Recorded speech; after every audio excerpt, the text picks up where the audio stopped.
You know, people talk about temperament. Well, I want to tell you, I've known Donald Trump for a while now, and temperament is actually a strength of his because his temperament is a temperament of winning. It's the idea of winning. If there was a temperament problem for anybody who watched the Commander-in-Chief's town hall a week or so ago, now you saw the temperament rise up in Hillary Clinton. And you saw her when she stood up on the stage there to argue with the individual, the great, I believe the gentleman that asked the question was out of the Navy, or a Navy veteran. Now, tough question, and she lost her temper. She lost her temper, and that's something that I think we have to pay very close attention to. We cannot have that kind of judgment in the White House.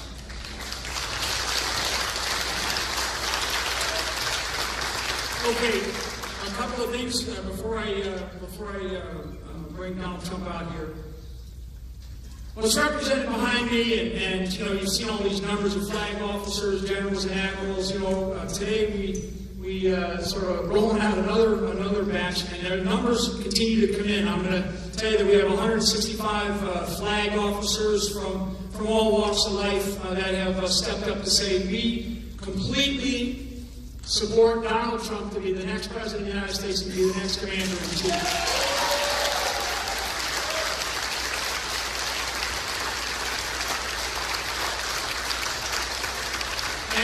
This is not out of frustration. This is out of determination and resolve to get our country back on track. That's what it's about.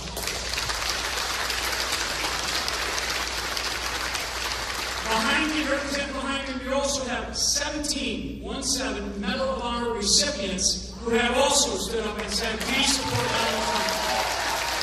Unbelievable.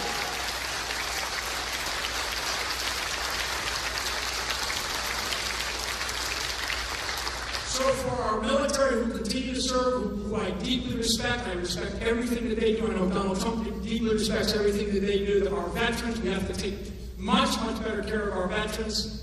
We have our families. Our families remain sort of that silent group out there who are struggling. I'm telling you, we've met with many military families for, over the last couple of weeks now, and particularly our Gold Star families, and I think we have a couple of Gold Star family members represented in here today. We want to make sure that they are not forgotten, that they are taken care of, and that we do everything we can to just cherish everything that they represent for this country. Okay, so with that, ladies and gentlemen, I want to introduce the next President of the United States, Donald Trump.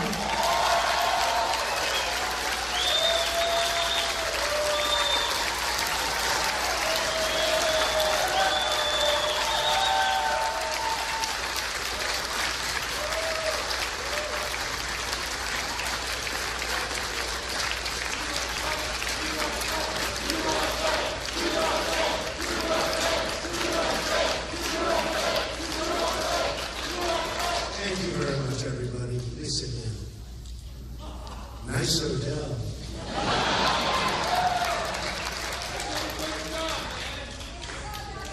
Under budget and ahead of schedule. Now, it is a great honor. This is our brand new ballroom. You only see a small piece of it because we have it broken down. But this is, the hotel is completed. We'll be having our opening ceremony in October. And it's going to be something very special. It's such an honor to have our first event. This is our first event. And it's such an honor to have our first event for Medal of Honor winners. I mean, they are the honors. And to get so many endorsements from the Medal of Honor winners is incredible. And I look forward to spending a lot of time.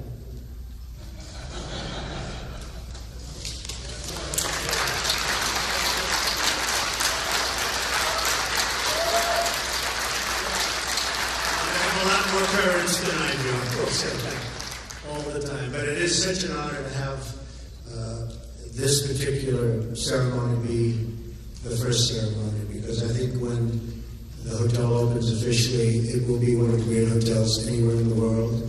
And I want to thank the GSA General Services. They have been spectacular. These are spectacular people. These are tremendously talented people. All of the workers, all of the construction folks, all of the managers, the hotel staff, amazing how good our country can do when we want to do it. But we have put in tremendous amounts of work and energy and money, and I really believe I said this will be the best hotel. All of the workers, all of the construction folks, all of the managers, the hotel staff, amazing how good our country can do when we want to do it.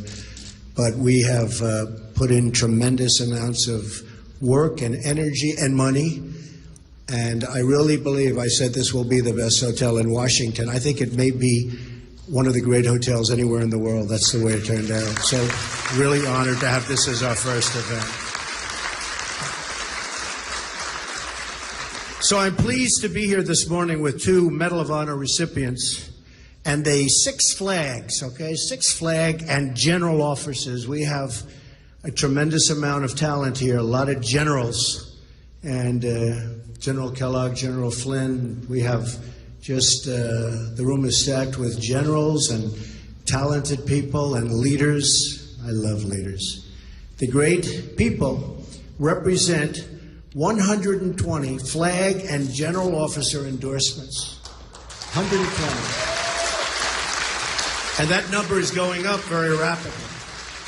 And now 17 Medal of Honor recipients.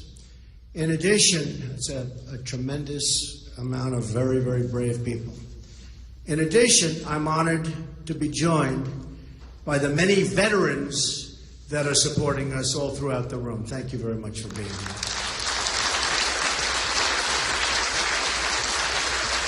I'm also honored to have a Gold Star wife, Jane Horton, here. And Jane is with us this morning. Jane, where is Jane? Please stand. Thank you, Jane. Thank you.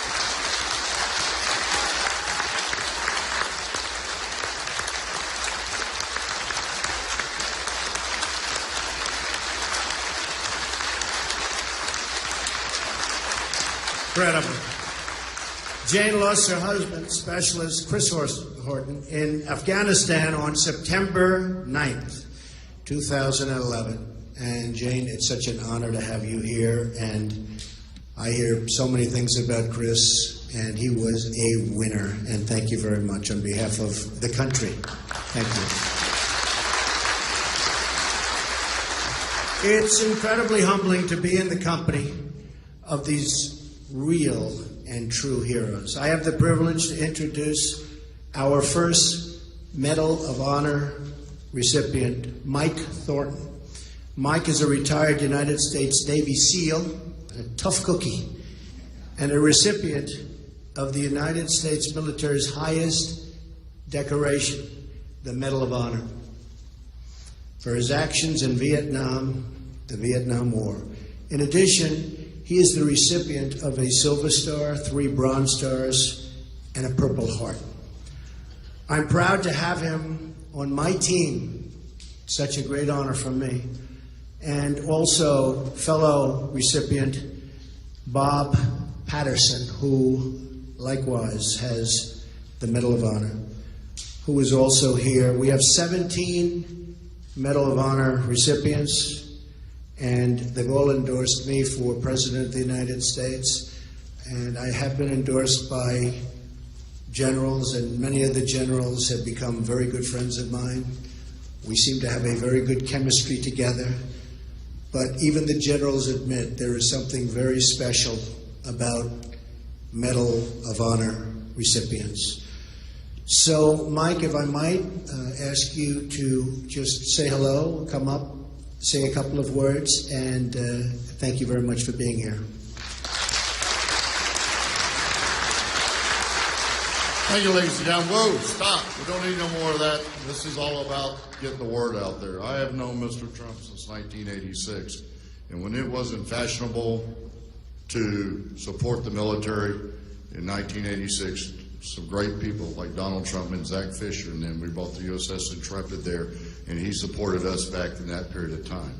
You know, ladies and gentlemen, the medal I wear so proudly around my neck, I do not deserve the medal, never will feel I deserve the medal, but it belongs to every man and woman who's ever served our great nation of America. Because, ladies and gentlemen, freedom is not free.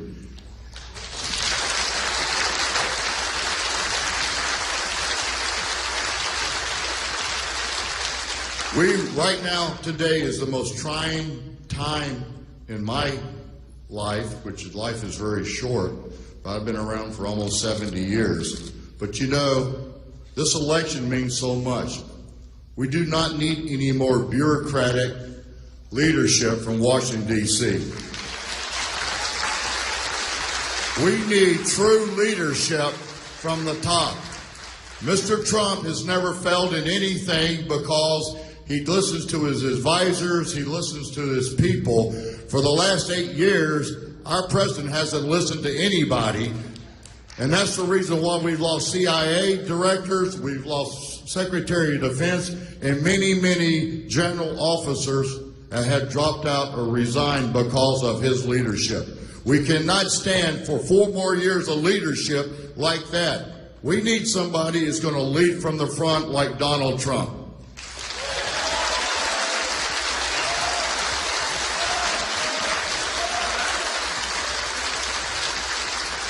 So thank you very much for having us here. God bless you, God bless America, and God bless Donald Trump.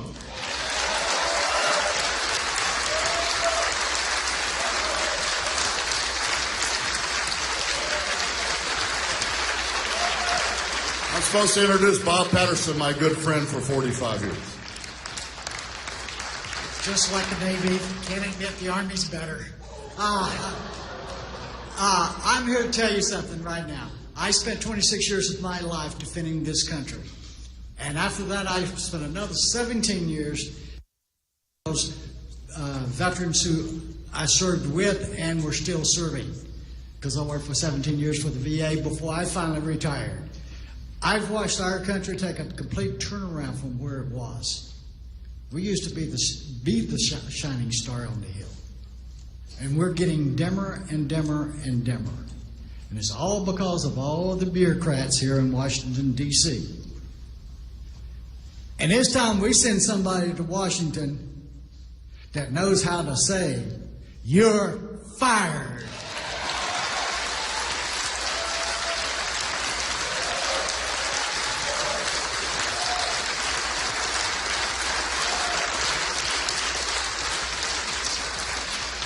The gentleman I'm going to introduce is the Major General Zapata. He is the CEO and President of the United States Mexican Chamber of Commerce based here in Washington, D.C.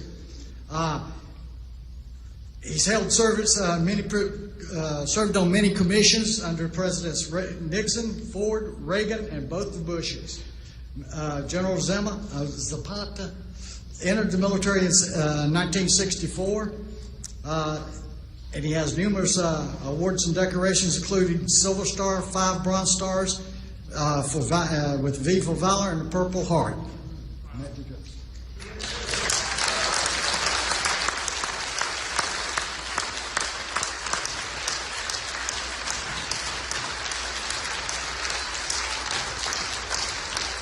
What Bob just did to me, he made me older than anybody up here. Mr. Trump, thank God for you and your leadership.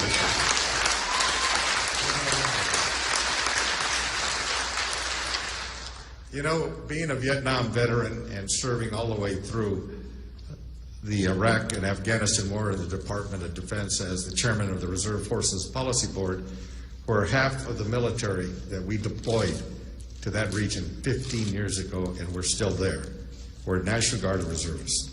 And when they came home, they couldn't use the VA because they were not veterans, because they were still part of their Reserve and National Guard unit. I know the next President of the United States, Donald Trump, will fix that.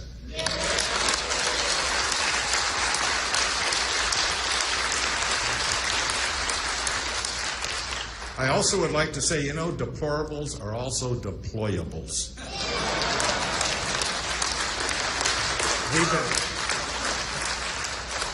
Ladies and gentlemen, it is an honor for me to be here in supporting the next President of the United States who will lead from the front, who has the kind of leadership that we need, is not afraid to make that decision. Ladies and gentlemen, I'm really honored to be with Donald Trump. and I'm all with you.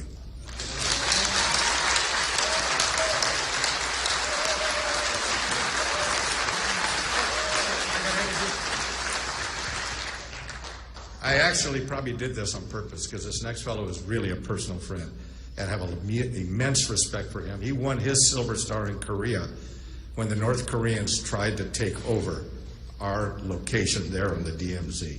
So he's a very special warrior. He is a Major General. It's my honor to introduce you to Major General Bert Misasawa.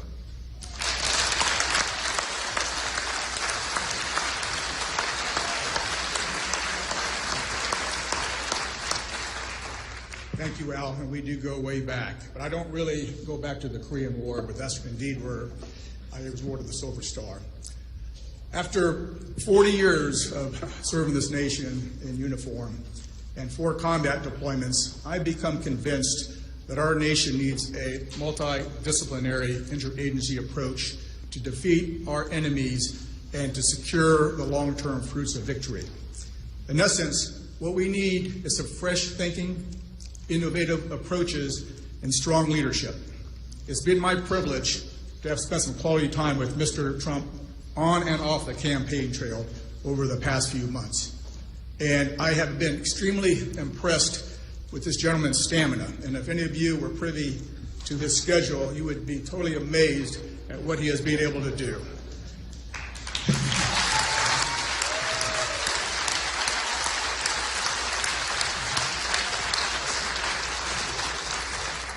In addition to his stamina, I've been very impressed with his intellectual curiosity and his raw intelligence and his energy and his enthusiasm and, yes, indeed, his temperament. He's got the right temperament that we need in the White House.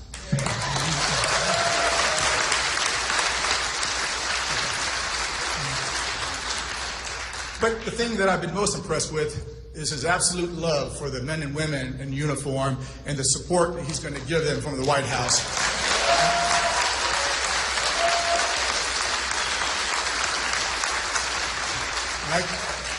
And I can guarantee you the men and women make overseas and that their families make at home will not be in vain, in addition to the billions of taxpayer dollars that we spend supporting them. And that's why I stand by Mr. Trump to be our next commander-in-chief.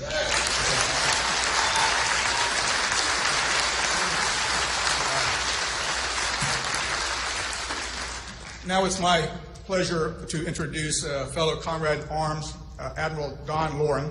He's a Naval Academy graduate from the class of '74. He commanded a guided missile frigate, a destroyer squadron. He was an executive assistant to our naval commander of Naval Forces Europe, and he ended a brilliant career as a deputy director for strategic plans and policy, and he covered Russia, Africa, and NATO. So, my pleasure.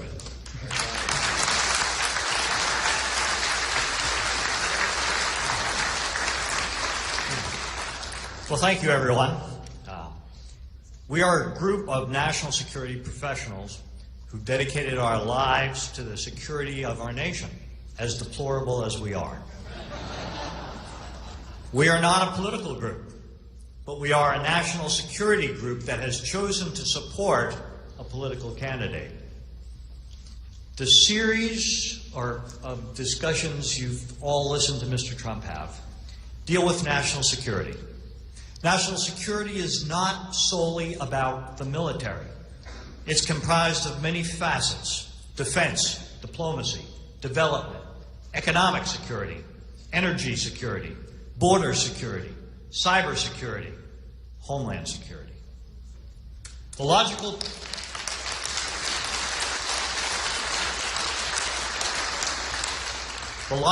policy presentations that Mr. Trump has delivered over the last few weeks lay out a sound strategic approach to providing the security of the nation and the security of all Americans. These policies comprise a holistic approach to addressing the complex facets of national security in a complex and extremely dangerous international world. Moreover, Mr. Trump combines this multifaceted approach to our security with a pronounced commitment to those in uniform serving our nation today. And in fact, all veterans who have worn the cloth of the nation. And that commitment extends to the families of those who have served. For as all of us in this room know, their sacrifice has been as equally difficult, if not more so, than our own. George Washington said, "The willingness with which our young people are likely to serve in any war, no matter how justified, shall be directly proportional to how they perceive veterans of earlier wars were treated and are appreciated by our nation."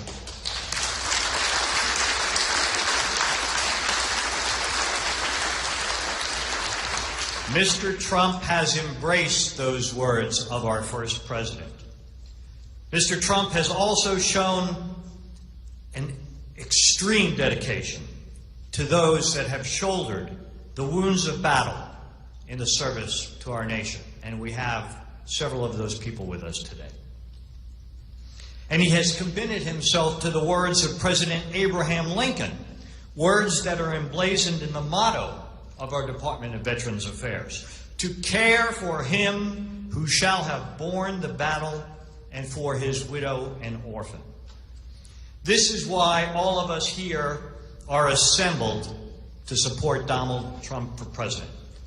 We have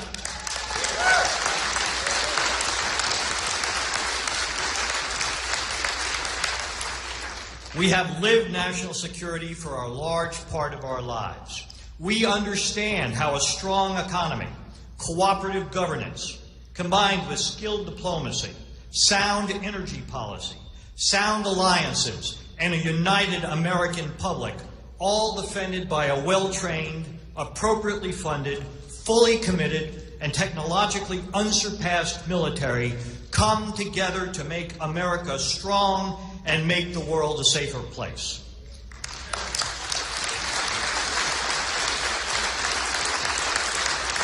And finally, all of us on this stage, all of you in the audience who have served, you took an oath. You pledged, sealed with the honor and commitment in your own lives. An oath not solely to our country, not to our flag, not to a chain of command, or not to a commander-in-chief, but an oath to a piece of paper, a piece of parchment upon which is written those ideals in which we believe, those values that define us as a nation, those very virtues that those who have served before us defended with their lives. An oath to defend the Constitution of the United States from all enemies, foreign and domestic, and to bear true faith and allegiance to that Constitution. To form a more perfect union, to establish justice, to ensure domestic tranquility, to provide for the common defense, to promote the general welfare, and to secure the blessings of liberty to ourselves and our posterity. That oath is important to all of us here today.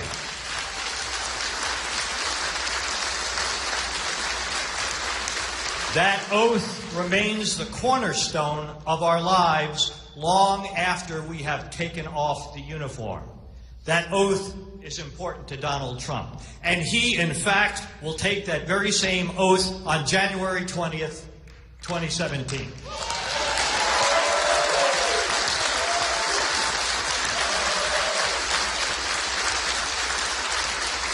That's why we assembled in this room, along with many other veterans and their military families, all support his candidacy for President of the United States of America. Together, we will all make America great again. Thank every single one of you for your service to our nation, and may God continue to bless our United States of America.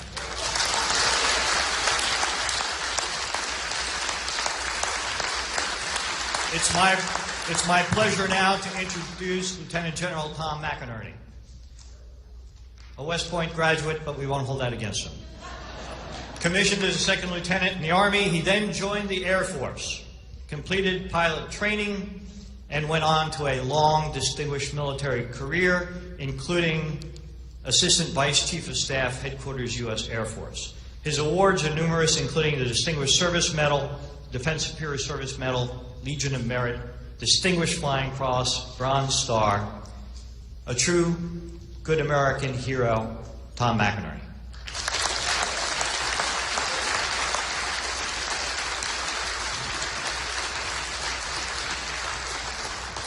Thank you, Don.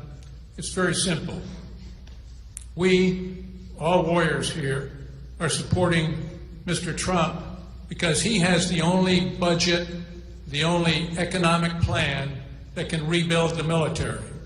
If you elect Hillary Clinton, you're going to get 1% growth. You're going to get 3.5% to 6% growth with this administration because he knows how to take the handcuffs off America's economy. We need that.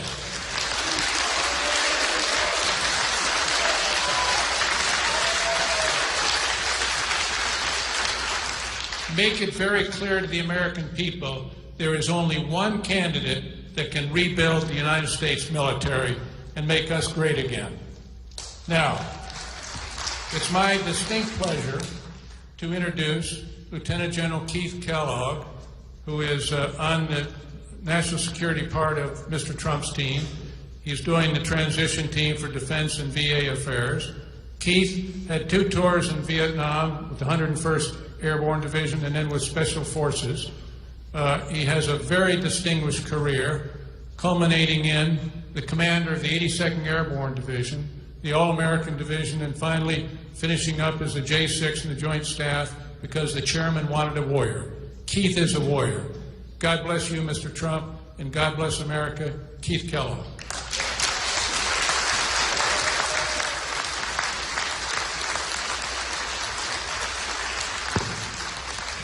Thank you, and I'm honored to be on the stage today with these great Americans, 2 Medal of Honor winners, 2 of 17 who in the past week have endorsed Mr. Trump to be our Commander-in-Chief.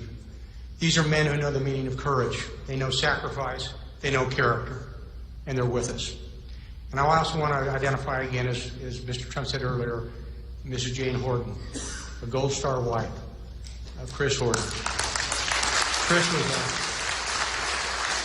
Chris was a great young sniper with the 45th Infantry Division, the Thunderbirds of Oklahoma, and God bless you, and God bless what he has done as well.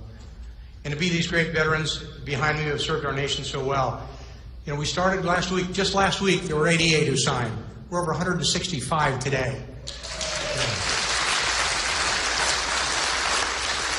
These are men and women who've led at all levels of leadership and believe deeply in his temperament, his leadership, his vision, and his guts to be our Commander-in-Chief.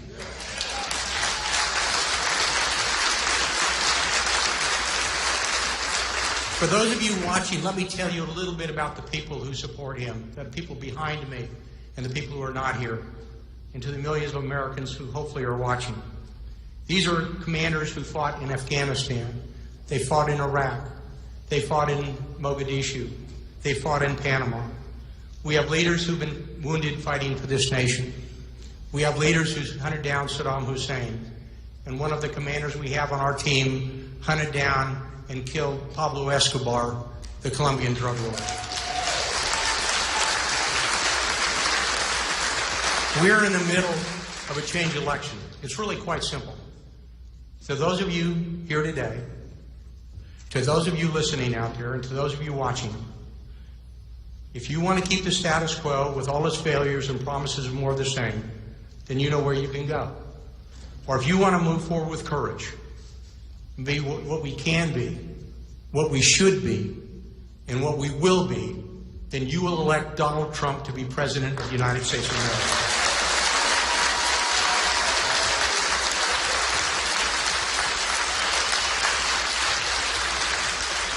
To those of you watching, join with us on this stage.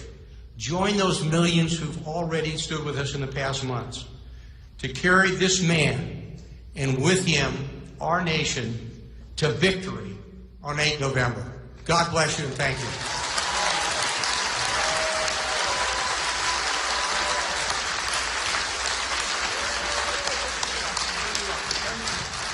Okay, without further ado, the person that you're here to see and here to listen to, the next President of the United States, Donald J. Trump.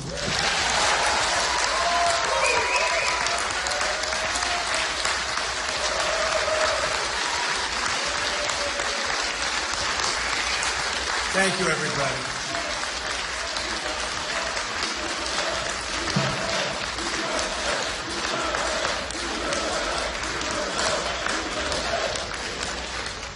Thank you, everybody. Please sit down. Thank you. This is such an amazing honor. And the difference is we want to all get back to work, whether it's building our military or building our country. We have to get back to work. We have a lot of work to do. We've been very much left behind. Speaking with the admirals and the generals and all of the military people, we talk about the word depletion. The military has been so badly treated in terms of its equipment and the money being spent. And this is a time where we need our military perhaps more than ever. When you look at the number of ships, you look at the number of military personnel, you look at the numbers are setting records for all-time lows. We can't have that. There's a world out there, and it's not nice to say, but there are a lot of very, very evil people heading up some potentially very strong countries.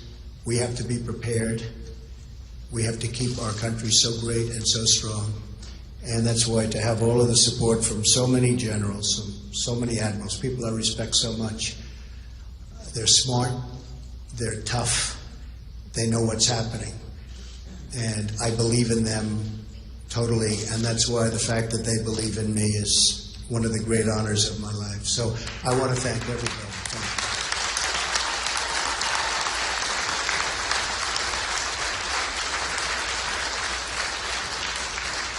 you. Now, not to mention her in the same breath, but Hillary Clinton and her campaign of 2008 started the birther controversy.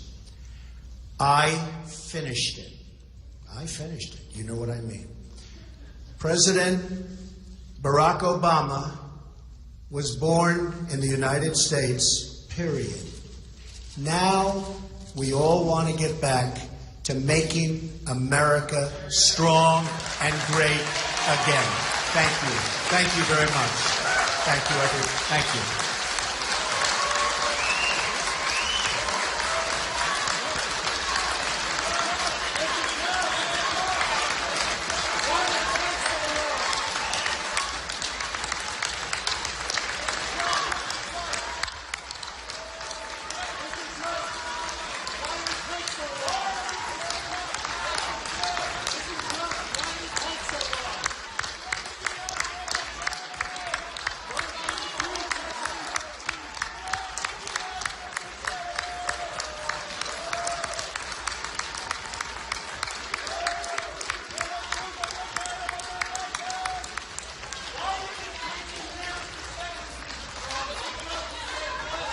Hey, very briefly, I just want to say what the big themes that have come out today. So what you heard today, first, we want to deeply thank all of our military men and women who continue to serve this great country. If